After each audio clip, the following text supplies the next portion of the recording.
que esse ano, 2025, seria o ano da frutificação. Então, nós estamos em um tempo de frutificar no Senhor.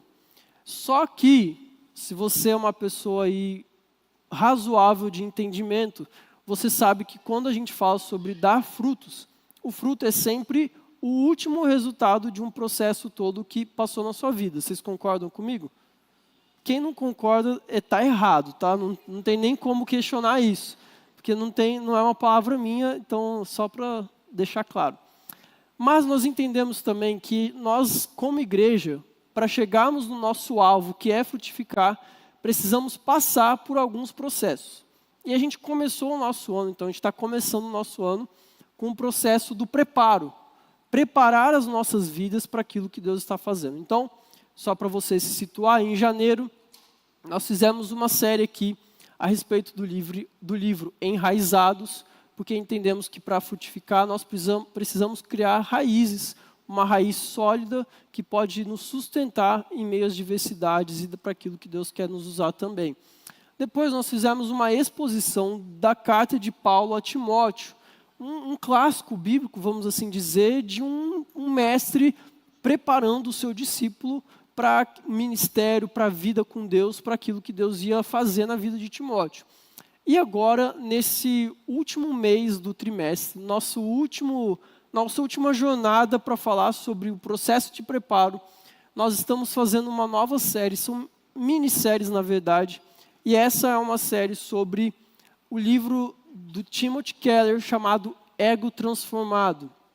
A gente poderia dizer até que é um livreto, né? Porque se você sentar em uma tarde, você lê ele.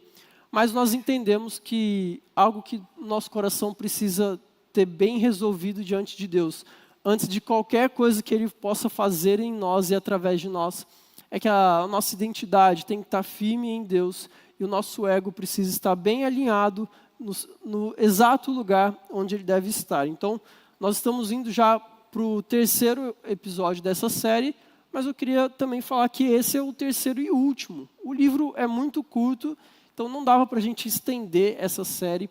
Então, esse é o último episódio, vamos assim dizer, da série sobre o livro Ego Transformado. Já já eu vou situar todos vocês do que a gente tratou nessa série, fiquem tranquilos. Mas eu quero dar um novo spoiler para vocês, porque a partir do mês de abril, a gente vai começar uma nova etapa aqui na nossa igreja. Então, 3 meses falamos sobre o preparo, e agora, a partir de abril, então daqui 2 semanas, nós iremos para a etapa da semeadura, vamos lançar as nossas sementes. E aqui no culto de sábado, nós vamos ter uma série... Você me autoriza?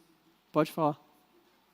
Nós vamos ter uma série expositiva de um livro da Bíblia. Olha só, com todo o respeito teológico, não me entendam mal o que eu vou dizer agora. Mas nós vamos ter uma série sobre um livro da Bíblia que ainda está sendo escrito. É tudo que eu posso falar. Serão aí 2 meses de série, uma série abençoada, uma série longa, mas de um livro da Bíblia que ainda está sendo escrito. Gente, eu sou formado em teologia, então eu sei que a Bíblia, o cânon está fechado e tudo mais. É só um jeito de falar, então levem isso dessa forma. Mas fica o spoiler, se você souber, manda lá no Instagram do culto de sábado, você vai ganhar um parabéns da nossa equipe de voluntários. Tá bom?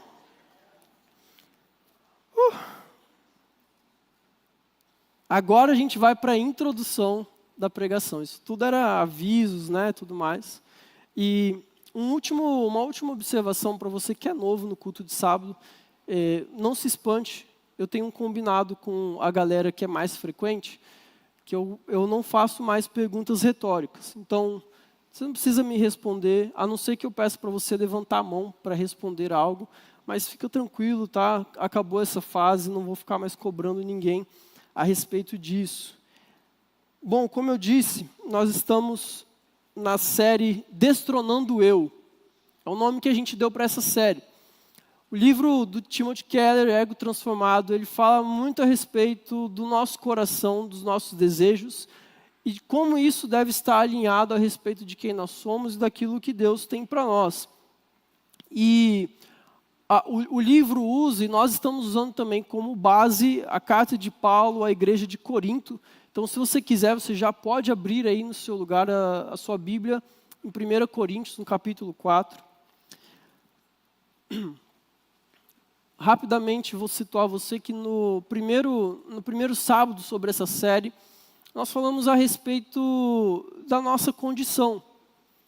Paulo, ele se dirige a essa igreja, uma igreja um tanto quanto problemática, uma igreja com vários problemas, e um deles é que dentro da igreja de Corinto haviam muitas divisões, facções, e essas divisões eram provocadas por cristãos imaturos, cristãos infantis, cristãos carnais. Vocês lembram dessa expressão? Quem estava aqui? Eu falei que não ia fazer isso. Eu espero que vocês lembrem dessa expressão, homens carnais. Então, Paulo fala que homens imaturos, mulheres imaturas, que eram orgulhosos, egoístas, estavam causando divisões na igreja, e isso era um sinal de pessoas que não estavam andando em maturidade, ainda não eram verdadeiros discípulos de Cristo. E ele nos alertou a respeito da mensagem dura que é a cruz para aquele homem que tem no seu coração algum desejo para si mesmo.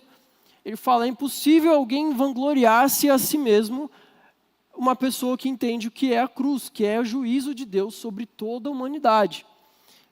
E aí, na semana passada, no segundo episódio dessa série, o pastor Felipe nos conduziu e nos apresentou, na verdade, a nossa grande problemática, que somos nós mesmos, o nosso ego. O nosso ego que por horas é inflado, por horas é vazio, onde, na verdade, ele deveria estar saciado. Um ego contente e satisfeito. E ele falou a respeito desses, ainda dentro da igreja de Corinto, de homens e mulheres que eram cheios de si a ponto de quererem, aparentemente, acrescentar coisas ao texto bíblico. Estavam acreditando em coisas que não estavam na Bíblia. E isso era um problema para eles. Então, é aqui que a gente se encontra. Estamos tratando o nosso ego, nossa vaidade, o nosso orgulho. E para falar sobre isso nessa noite, nosso terceiro episódio e último, eu quero trazer aqui, para começar, a fala de uma personagem. Ela, na verdade, ela existe, né? Personagem porque ela tem uma proporção tão grande, um tamanho tão grande, uma relevância tão grande do que ela faz, que ela acaba se tornando uma personagem. Quem aqui, essa é uma pergunta que eu quero que vocês levantem a mão, por favor. Quem aqui conhece Madonna? Cantora Madonna? Alguém aqui não conhece a Madonna? Levanta a mão, por favor. Tem gente que nem conhece e conhece. Não levantou a mão em nenhum dos dois, mas está tudo bem. Eu estou acostumado com esse público. A Madonna é uma cantora muito famosa, uma cantora pop. E ela é retratada como uma das pessoas que revolucionou a música pop, inclusive o papel da mulher na música pop. Então, ela, para o mundo, ela veio para quebrar paradigmas a respeito da sexualidade, da feminilidade. Recentemente, ano passado, né? Ela fez um show aqui no Brasil para mais de, sei lá quantos milhões de pessoas em Copacabana. Incrível, né? Como tem dinheiro para essas coisas, enfim. Mas a Madonna, há tempos atrás, ela deu uma entrevista e ela falou algo muito interessante. Preste atenção comigo. Ela disse assim: o que me impulsiona na vida é o medo de ser medíocre. Esse medo é sempre o que me impele, o que me motiva. Venço um de seus ataques e descubro-me como um ser humano especial. Mas logo continuo me sentindo medíocre e desinteressante, a menos que faça outra coisa espetacular. Apesar de ter me tornado alguém, ainda tenho que provar que sou alguém. Minha luta não terminou e acho que nunca terminará. Olha que interessante. Parênteses, como eu falei, toda essa série é baseada no livro Ego Transformado. E se você ler o livro, você vai ver que o que eu vou falar hoje é praticamente exatamente aquilo que está no livro. Então, eu não estou roubando Tim Keller nem nada. Quase que literalmente o livro. Voltando. Olha que interessante que a Madonna disse, que o que impulsiona a vida dela é o medo de ser medíocre. O que impulsiona a vida dela é o medo de ser medíocre, e esse é um medo que sempre a empurra. E quando ela vence, aparentemente, esse medo, através de algum feito, através de alguma coisa que ela fez ou que ela recebeu, e ela se sente especial, ela diz que isso logo passa e ela volta para esse lugar onde se vê de novo como uma forma medíocre, e a não ser que ela faça algo espetacular de novo, algo extraordinário, aparentemente essa vai ser a luta da vida dela até o fim. E a gente está falando de uma das cantoras de maior sucesso na história da modernidade. Se a Madonna tem esse medo, imagina a gente, né? Mas sabe o que é interessante? Porque o que ela está dizendo, na verdade, é que o ego dela nunca vai estar satisfeito. Que a autoestima dela, o amor próprio que ela tem, nada disso é capaz de preenchê-la. Ela sempre vai estar correndo atrás de algo. Porque não importa o que ela fizer, não importa o quão extraordinário seja o que ela fizer, no dia seguinte ela vai falar: eu preciso de mais disso. Eu preciso fazer isso de novo. E sabe, o ego do ser humano, ele é um buraco negro. Um buraco negro, se você entende um pouco, ou não entende também de essas coisas. Quase que eu falei astrologia, mas é brincadeira, não é astrologia não. Essas coisas do espaço aí. O buraco negro, ele é um espaço-tempo com um campo gravitacional tão intenso, que nem mesmo a luz consegue escapar de um buraco negro. Você sabe que a velocidade da luz é impressionantemente rápida, mas nem a luz escapa de um buraco negro. E um ego que não é tratado, um ego não satisfeito, ele é tão intenso em nos puxar, em nos trazer para esse lugar de falta, esse lugar de descontentamento, esse lugar de medo, que é quase que impossível parar. Mas aí tem Paulo, esse homem de Deus, esse apóstolo levantado por Deus, que teve um encontro genuíno e profundo com Cristo, e ele nos apresenta uma forma diferente de enxergar as coisas, porque eu não sei você e não precisa responder, mas são vários os dias da minha vida, e foram vários os momentos da minha vida, onde eu me peguei com esse exato pensamento da Madonna. Porque seria hipocrisia nossa falar assim: mas isso é coisa de quem não tem Jesus. Ou isso é coisa de famoso. Isso é coisa minha, pelo menos. Se você não, tudo bem. Mas quantas vezes o que me moveu, o que me motivou, era sempre o medo de ser medíocre, né? E inclusive, se a gente combinar direitinho, todo mundo vai concordar que a nossa sociedade parece que rejeita pessoas medíocres, né? Nós vivemos a vida contra a mediocridade. Todo mundo tem que performar, todo mundo tem que dar o seu melhor. A gente sempre brinca aqui, né? Trabalhe enquanto eles dormem, estude enquanto eles comem, é isso. O que você puder fazer para evitar uma vida de mediocridade, você tem que fazer. E muitas vezes o que move isso é o medo. É esse medo que a Madonna citou aqui. O medo de nunca estar satisfeito, contente consigo mesmo. Aí aparece Paulo, esse apóstolo de Cristo, como eu falei, e ele já está discorrendo com essa igreja no capítulo 1, 2, 3, 4. A gente, semana passada, falou sobre o versículo 6 a 8, mas hoje a gente vai falar dos versículos 1, 2, 3 e 4. O texto diz assim, vocês abriram a Bíblia, né?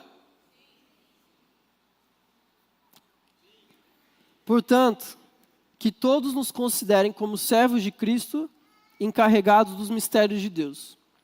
O que se requer desses encarregados é que sejam fiéis. Agora, preste atenção. Pouco me importa ser julgado por vocês ou por qualquer tribunal humano. De fato, nem eu julgo a mim mesmo. Embora em nada minha consciência me acuse, nem por isso justifico a mim mesmo. O Senhor é quem me julga. Paulo, então, ele está se direcionando aqui a uma igreja extremamente problemática, cheia de orgulho, de vaidade.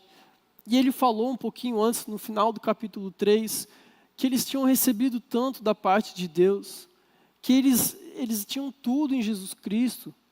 Né? A gente leu sobre isso lá no início, que falou assim, tudo é de vocês. Em Jesus Cristo vocês encontraram tudo, mas vocês continuam com esse joguinho de querer ter mais do que o outro, de querer ser mais do que o outro, de querer aparecer mais, eu sou de tal, eu sou de tal. E aí ele fala assim, olha, todos nós aqui, né? Ele fala, portanto, que todos nos considerem como servos de Cristo, mas pouco me importa ser julgado por vocês, ou por qualquer tribunal humano. De fato, nem eu julgo a mim mesmo, embora em nada minha consciência me acuse. O que isso significa?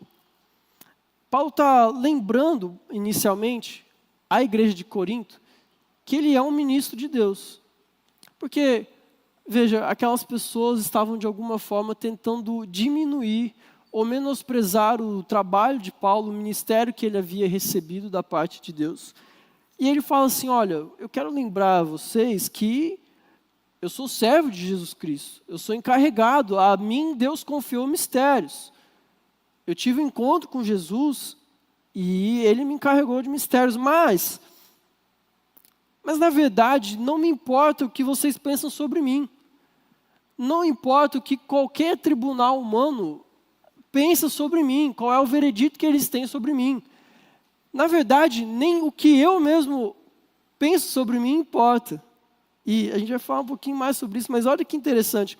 Enquanto a Madonna, ela anseia por um veredito de que, uma validação de o que ela faz é bom ou não, e isso é o que alimenta, o que a motiva de fazer o que ela faz. Então, aparentemente, ela não é uma cantora apenas porque ela gosta de música. É porque ela precisa que alguém valide o que ela faça para relacionar isso à identidade dela. E enquanto a Madonna e a maioria de nós está nessa caminhada, Paulo parece que está indo para um caminho contrário. Ele não está procurando nem nos Coríntios, nem no ministério dele, e em nenhum tribunal humano, e nem nele mesmo, qual é o veredito a respeito de quem ele é ou do que ele faz. A palavra julgado aqui, que o texto usa, ela tem esse significado de ser alvo de um veredito, né, de uma verdade, de uma palavra final. E é interessante, a identidade dele aqui não deve nada ao que as pessoas dizem. A sua autovalorização ou a sua autoconsideração não está de forma nenhuma atrelado ao que as pessoas pensam dele. Você pode pensar assim, mas Paulo então ele estava tentando fugir de algum tipo de julgamento da igreja. Como ele era um ministro, ele estava sujeito também à autoridade de Deus, ele precisava prestar contas para as igrejas que ele cuidava. Né? Você pode pensar assim, então ele está fugindo, ou então tem que lembrar que a gente pode sim julgar uns aos outros, a gente já falou sobre isso, né? Que o homem espiritual julga todos. Mas sabe, o que Paulo está dizendo isso, não tem, o que ele quer dizer nesse contexto, o que o texto quer nos dizer, não tem a ver com as ações. Paulo não estava se isentando de passar talvez por um processo onde as pessoas o avaliassem, ou de receber um feedback a respeito do seu ministério. Não é isso. Paulo não estava de forma nenhuma tentando fugir dessas coisas. O que ele não tinha medo de ser investigado, de ser interrogado, ele estava disposto a sofrer tudo pelo Senhor. Ele já tinha falado isso outras vezes. Se os coríntios quisessem o investigar, estava tudo bem. Quisessem colocar ele diante de uma corte humana, não tinha problema. Inclusive, Paulo, ele enfrentou esses julgamentos ao longo da sua vida, do seu ministério, e não tinha problema com isso. Mas a questão é que Paulo, ele entendia que o que ele fazia não atribuía valor a quem ele era. E é isso que ele está falando para os coríntios. Olha, eu não me importo, eu sou servo de Cristo, sou ministro de Cristo, mas não me importa o que vocês pensam sobre mim, nem o que eu mesmo penso sobre mim. o que vocês falarem a respeito dessas coisas e o que vocês têm falado ao meu respeito, tentando diminuir de alguma forma o meu ministério para elevar o de Apolo ou de Pedro, falando que é melhor ser de um do que de outro, isso para mim não importa muito. O meu valor não está em nenhuma dessas coisas. Então Paulo ele não tinha medo disso, ele estava muito tranquilo. Aí eu pergunto para vocês, como que a gente pode chegar nesse estágio, né, de não ser controlado pela opinião dos outros? Porque eu confesso que muitos dos meus dias, essa também é uma luta que eu tenho, de ser controlado pela opinião dos outros. E às vezes a gente entra num modo de, cara, será que se eu fizer isso aqui o pessoal vai gostar? E às vezes não é nem por maldade na questão de querer receber um elogio, mas é de tanto querer agradar as pessoas e ficar atrelando isso a quem nós somos e aparentemente aquilo que a gente faz define aquilo que a gente é.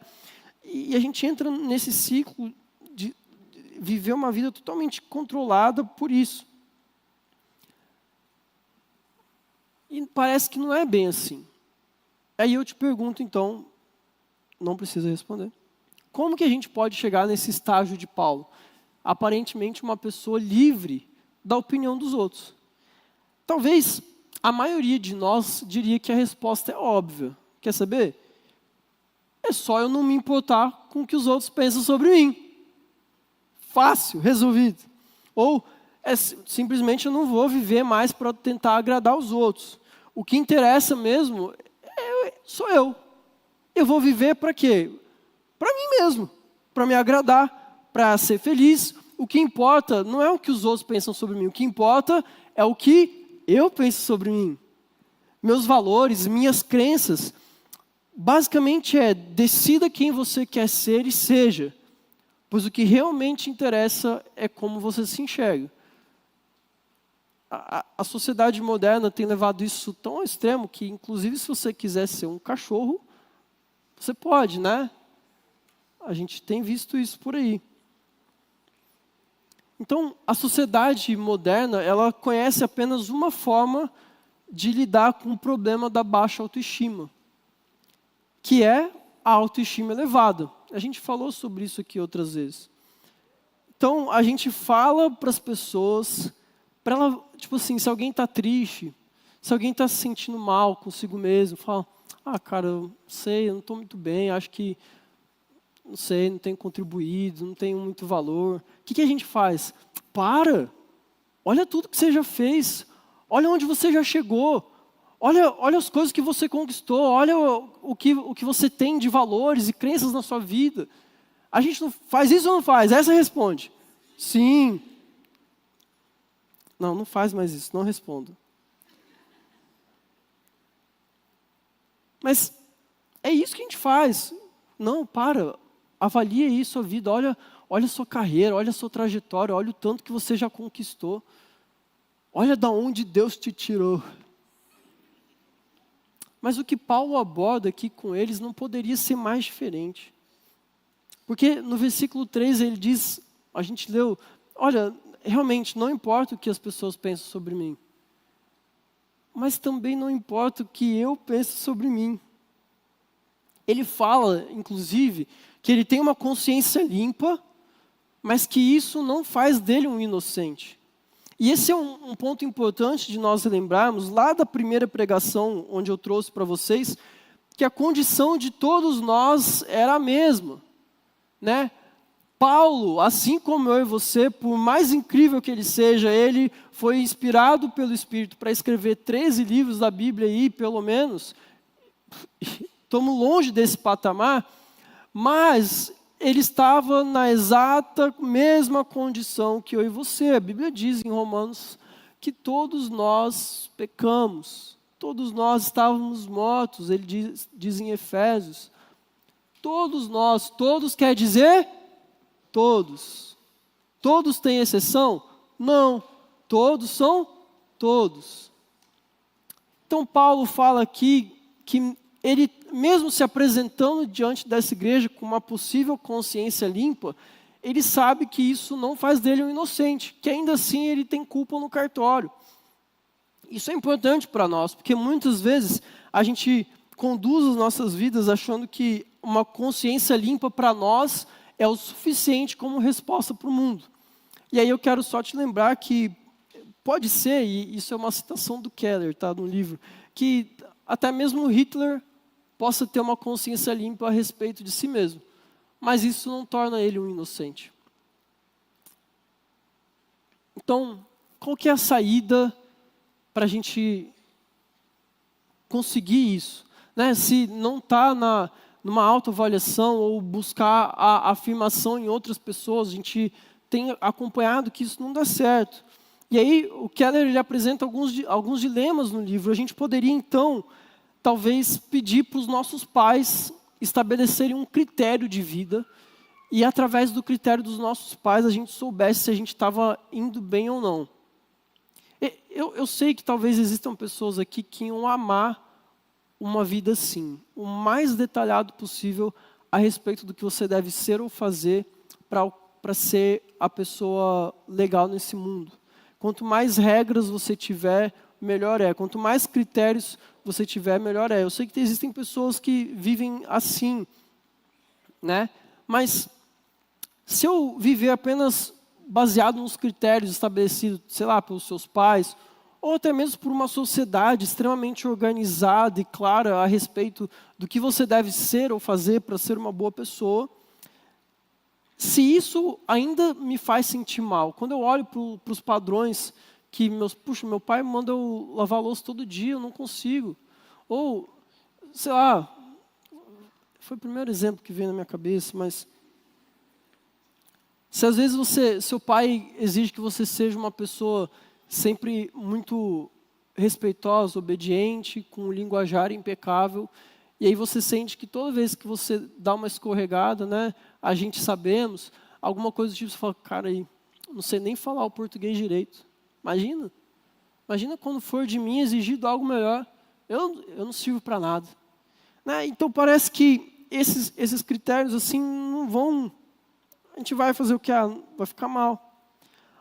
Aí a gente pensa assim, bom, então eu vou estabelecer os meus próprios critérios. Mas aqui está o dilema, porque muitas vezes a gente estabelece padrões para nós tão altos que a gente não vai dar conta. Quem aqui já colocou aquela meta assim, esse ano eu vou ser uma pessoa mais calma, mais tranquila, não vou brigar no trânsito. Não. Deu fevereiro, já estava tudo errado, né? Então a gente põe padrões e critérios para nós mesmos e nós não somos capazes de alcançar. Aí o que volta a acontecer? A gente volta a ficar mal com a gente mesmo. Aí eu falo assim, bom, então eu vou colocar critérios mais frouxos. Um critério mais light, né? Se eu for na igreja uma vez por mês, tá bom. Se eu só brigar no trânsito 2 vezes e não 4, tá bom também. Mas aí critério frouxo demais também não resolve. O critério frouxo demais, ele não resolve a situação de um ego ferido, porque vai passar um tempo e você vai falar, cara, olha aí, eu vivo uma vida baixa demais, meu padrão é muito baixo. Você vai continuar com o ego ferido. Vocês estão me entendendo? Esse é o dilema. Então, parece que não tem uma saída, uma resposta em nós mesmos para resolver essa questão de como ser uma pessoa livre da opinião dos outros.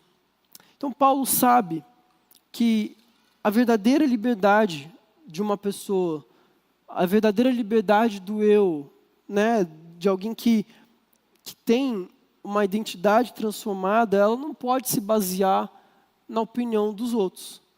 Ele sabia que a identidade dele, quem ele era, não podia se basear no julgamento dos coríntios, ou nos cristãos da primeira igreja batista, mas ele também entendeu que não podia se basear nele mesmo.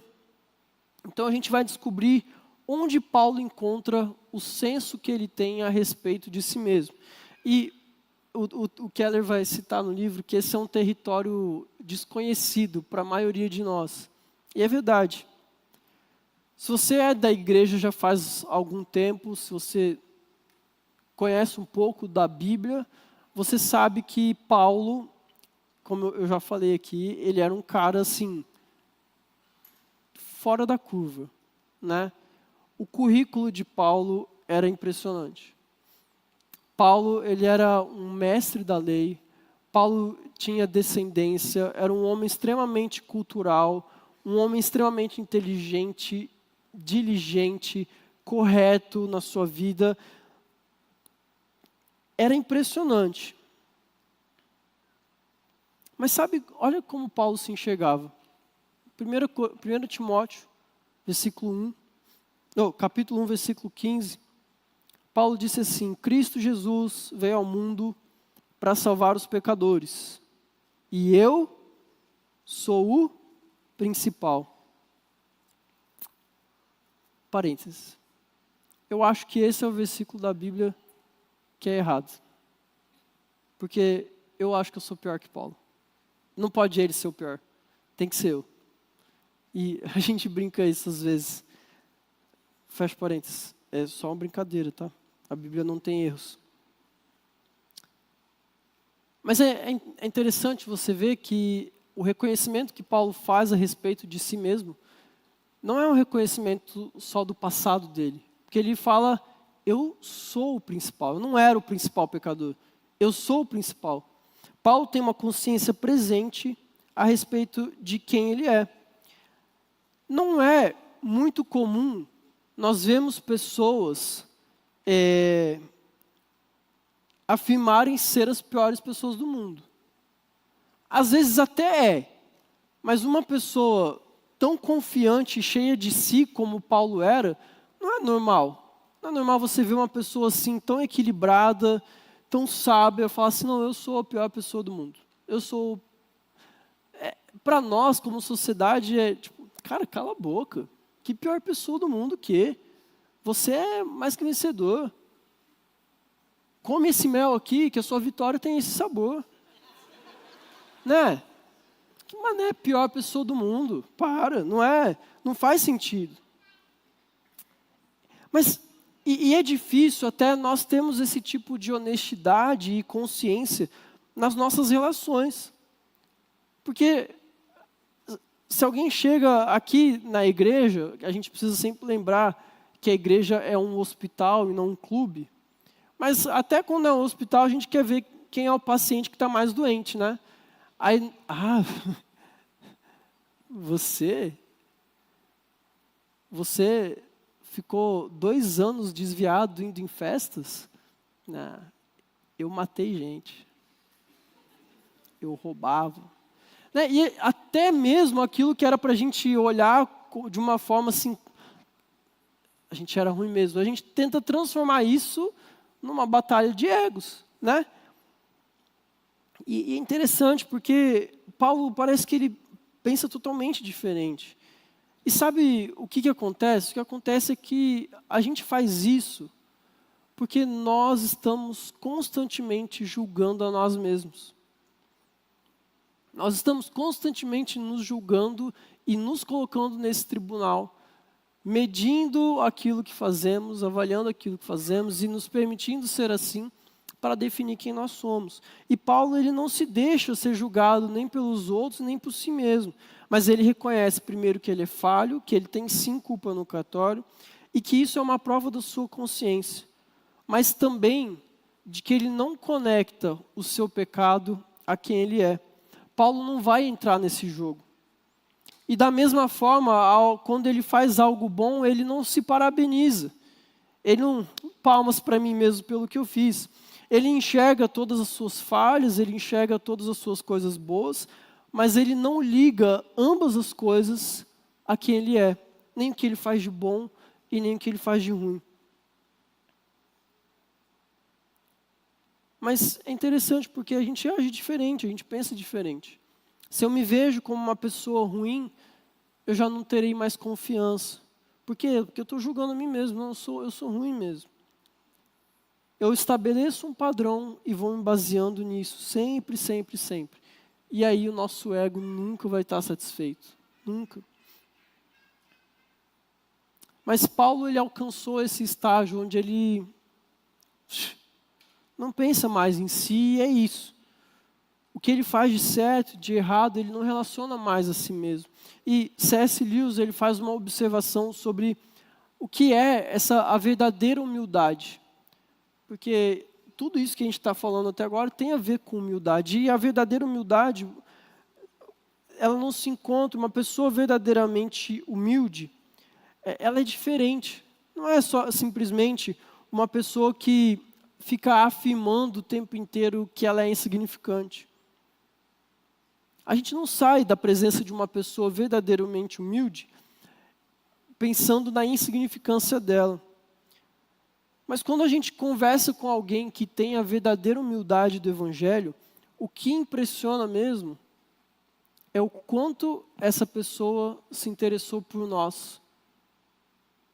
Porque a essência da humildade que resulta do Evangelho não é pensar em mim mesmo como se eu fosse mais ou como se eu fosse menos. É simplesmente pensar menos em mim. E quando Paulo está se dirigindo aqui a essa igreja, exatamente isso que ele está falando. Ele falou, olha, eu sou servo de Cristo e eu tenho um currículo aqui, tá? Jesus me derrubou do cavalo. Eu acho que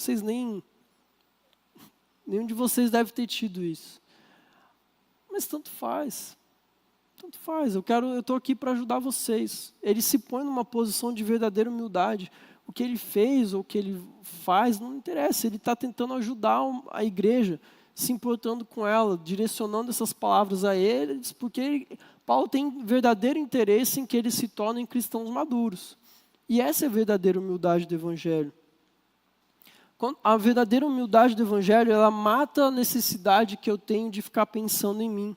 E isso muda a forma como nós nos comportamos quando estamos na presença de outras pessoas, porque essa é experimentar a verdadeira liberdade. Não é sobre uma elevada autoestima ou sobre uma baixa autoestima. O segredo é, eu não me importo com a sua opinião sobre mim, mas também não me importo com a minha, eu me importo com você. Que loucura, né? Que loucura viver assim. Essa é a verdadeira liberdade do autoesquecimento. As feridas que a gente recebe, que nos causam dor por causa de críticas, e esse é um bom teste para a gente fazer, né? Às vezes a gente se sente arrasado com uma crítica que a gente recebe, ou às vezes a gente se valoriza demais por algo que as pessoas falam de nós.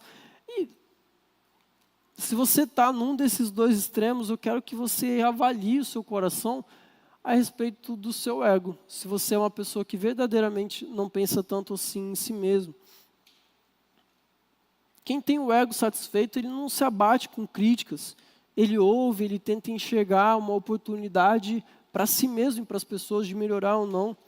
E eu não sei você, mas eu gostaria de ser alguém que não precisa de elogios, mas também que não tem medo de recebê-los.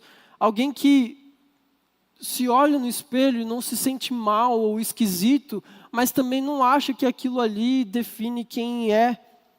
É difícil a gente ver pessoas assim, pessoas que conseguem apreciar as coisas pelo simples fato de que elas são e não por aquilo que elas podem oferecer. Porque é esse o jogo que a gente vive. O jogo de avaliar as coisas por aquilo que elas podem nos oferecer ou como elas podem nos fazer sentir. E aí, às vezes, você vai procurar isso num relacionamento, até às vezes abusivo. Simplesmente porque o cara ou a menina, ela fala palavras que alimentam e reforçam aquilo que você acha que você é. E aí você está entregando o seu corpo, está entregando o seu coração para algo que jamais, nunca vai preencher o seu vazio. Ou às vezes você tem perdido noites de sono, você tem se cansado, você tem vivido uma vida de exaustão, porque você precisa provar o seu valor para alguém. Você acha que quem você é está atrelado à conquista profissional que você tem, ou o tamanho da sua conta bancária, e você, por mais que às vezes você finja que está fazendo isso para ajudar os outros, ou não, né? aqui o que importa é a mentalidade de dono, eu quero fazer essa empresa crescer. Mentira, você quer alimentar o seu ego.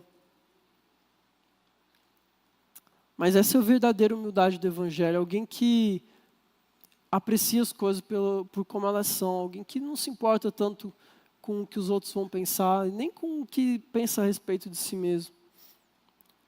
E aqui eu quero tomar uma água. Mas eu quero também falar de como a gente pode, então, alcançar essa visão transformada de nós mesmos, né? Porque, sendo muito honesto, o que Paulo buscava, o que a Madonna busca, o que todos nós buscamos, é um veredito definitivo que afirme que nós somos importantes e valiosos. Eu não vou perguntar, mas eu duvido que você não goste de saber que você importa e que você tem valor. Todo mundo gosta, todo mundo quer isso. Paulo queria isso, Madonna queria isso, eu quero isso. Se você examinar o seu coração, você vai reconhecer que você vive seus dias assim. Mas Keller vai dizer que isso significa que todos os dias nós estamos indo e voltando para o tribunal. Lembra que Paulo fala, né, que eu não me importa ser julgado por um tribunal humano, e ele usa essa expressão de uma forma metafórica, mas é exatamente isso. Todos os dias nós nos levantamos da nossa cama e estamos indo em direção ao tribunal para saber qual é o veredito a respeito de quem nós somos. E vão ter dias que a defesa vai se sair melhor, né? Você não, eu sou bom, olha o que eu fiz hoje. Olha o que meu chefe falou sobre mim. Não, você viu esse textão que escreveram no meu aniversário? São poucos que recebem um desses. Mas tem dias que a acusação está demais. Aquele dia que você pecou no seu coração e ninguém sabe, mas você sabe, você se sentiu assim, com perdão da palavra, um lixo humano. Né? Você discutiu com alguém, usou palavras extremamente ofensivas para se direcionar a alguém, você enraiveceu o seu coração porque achou que você merecia algo e tal pessoa não, isso a acusação está levando, não, e eu volto para casa hoje com o meu veredito, eu não tenho valor. A gente sempre volta para esse tribunal, sempre. Mas aí Paulo, ele nos revela aqui o grande segredo de uma vida verdadeiramente livre de nós mesmos. Ele fala assim, eu passei dessa fase do tribunal, gente. Eu não vivo mais os meus dias no tribunal, sabe por quê? Ele fala, porque é Deus quem me julga. Versículo 4, finalzinho do versículo 4. O Senhor é quem me julga. E a opinião de Deus é a única que importa a respeito de quem Paulo é, mas também é a única que importa a respeito de quem você é e de quem eu sou. E eu não sei se já parou para pensar, mas no Evangelho, no verdadeiro Evangelho, no aquilo que nós chamamos de cristianismo, é o único lugar onde o veredito é dado antes do desempenho. É o único lugar do mundo. É o único lugar, a única religião onde o veredito é dado antes do desempenho. Porque se você for ver o ateísmo, embora o ateísmo, né, seja uma vida sem Deus, ou o senso popular de que crê que não há um Deus, mas ainda assim, um ateu genuíno, ele vai crer que o que define se ele é uma pessoa boa ou não, são o quê? As ações que ele faz. Mas o budismo também, se você quer alcançar o nirvana, você precisa se tornar uma pessoa zen, super da paz, e você vai chegar lá. O islamismo vai seguindo pelo mesmo caminho. Se você quer viver no harém de Alá, você tem que cumprir religiosamente os ensinos do Alcorão.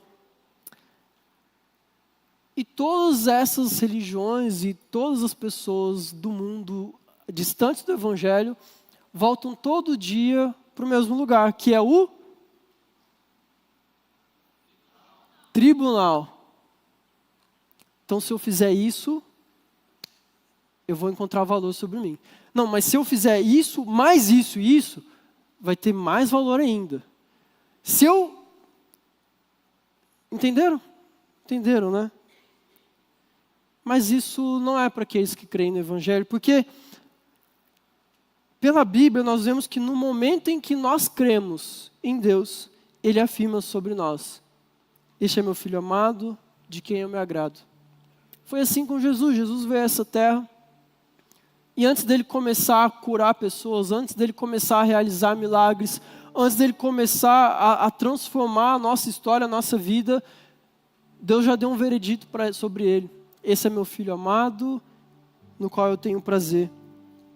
Romanos capítulo 8, versículo 1, a Bíblia diz: não há condenação para aqueles que estão em Cristo Jesus. Os que estão em Cristo Jesus são aqueles que creem. Ao crermos em Cristo, ao crermos em Deus, Ele nos imputa em nós as ações perfeitas de Cristo, o desempenho dele como se fosse nosso. Então Ele nos adota como filho, e por isso Deus diz a cada um de nós exatamente as mesmas palavras que Ele disse a Jesus: você é meu filho amado e eu tenho prazer em você. Com o veredito já dado a respeito de quem eu sou, eu não preciso mais fazer coisas para melhorar o meu currículo. Olha, tá aí a oportunidade de cantar no coral, mas deixa eu te dizer uma coisa: você cantar no coral da igreja não vai fazer você chegar no tribunal e receber um parabéns. Não importa quantos ministérios você tem aqui, não importa o quanto você tem pregado, e pregar é importante, servir é importante, mas não importa nada do que você faça no seu desempenho, não vai mudar um veredito que já foi dito sobre você. Você não precisa mais tentar parecer bom. Você não precisa buscar aplausos ou ser notado por alguém, porque alguém já notou você. E quando nós começamos a viver uma vida assim, a gente começa a viver uma vida simplesmente pela alegria de fazer as coisas. Porque se você viver de outra forma, buscando o tempo inteiro um veredito a respeito sobre você, você vai ficar igual a Madonna. Não famoso, né? Mas, talvez. Mas insaciável. Buscando todos os dias. Imagina você ir dormir todos os dias na sua cabeça falando: eu preciso fazer melhor amanhã, porque senão ninguém vai me dar valor. Eu imagino que é assim que ela vai dormir todos os dias. A grande revolucionadora da feminilidade da música, da sexualidade exposta, a cantora geracional que mudou o cenário pop, ela vai dormir todos os dias com um vazio no coração dela, todos os dias. Porque é insaciável, mas não tanto assim. E é por isso que o cristianismo é diferente, porque a gente não precisa ir para esse tribunal, porque Jesus foi no nosso lugar. Foi isso que aconteceu. Ele esteve no tribunal. Ele recebeu a condenação que nós merecíamos. Quero lembrar você que a Bíblia diz que a consequência do pecado é uma morte.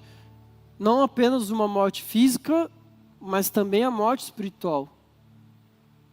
A consequência de quem peca, a consequência de quem falha, a consequência de quem erra é a morte espiritual. E, como eu falei, todos são todos.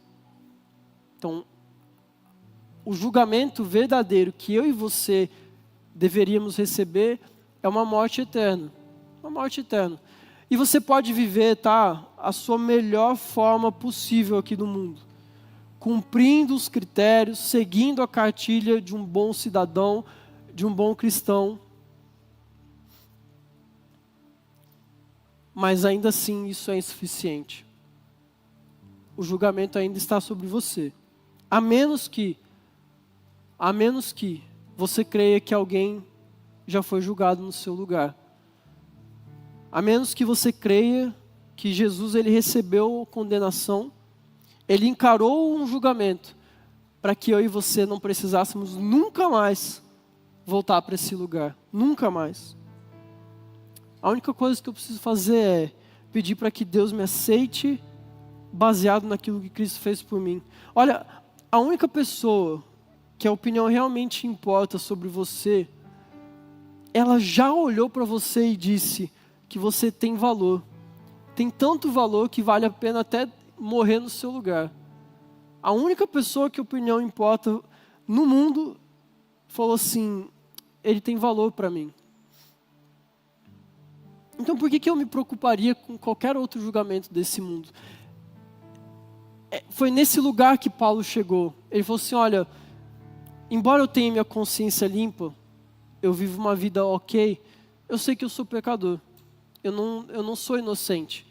Eu falho, eu falhei, eu vou falhar. Mas ainda assim, não me importa o que vocês pensam sobre mim. Não importa nem mesmo o que eu penso sobre mim. E mesmo no dia que eu falhar, não importa, porque eu entendi que Deus me julga. E Ele me julga hoje pelo sacrifício de Cristo. Então, Ele olha para mim e fala, esse é meu filho amado, ele tem valor.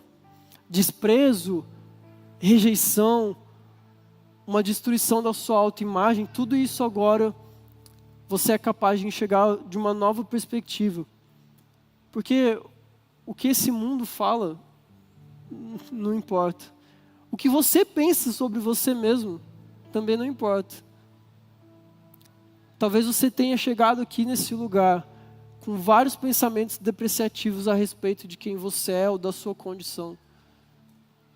Talvez você tenha levado uma vida de pecado até hoje, até agora. Talvez hoje você chegou aqui extremamente irritado, bravo, numa condição pecaminosa. Mas isso não define quem você é. Não define. Aquilo que você pensa sobre você mesmo não define quem você é. A única coisa que importa sobre você é aquilo que Deus disse. E Deus, Ele olha para você, pelo sacrifício que Jesus fez na sua vida, Ele fala, você é meu filho amado e eu tenho prazer em você. E eu quero considerar duas coisas aqui nessa noite. A gente já vai se preparar para cantar uma canção. A primeira é para você que ainda é um cristão carnal, uma pessoa carnal, um cristão imaturo. Talvez, eu sei, 2 semanas é pouco para a gente testar ou validar uma mudança verdadeira, né? Mas talvez você está aqui na igreja, né? Serve, louva, PGM, está aí, vivendo essa vida padrão. Só que ainda assim você continua fazendo coisas em busca de uma validação, em busca de que alguém chegue em você e fale, cara, parabéns, isso aí.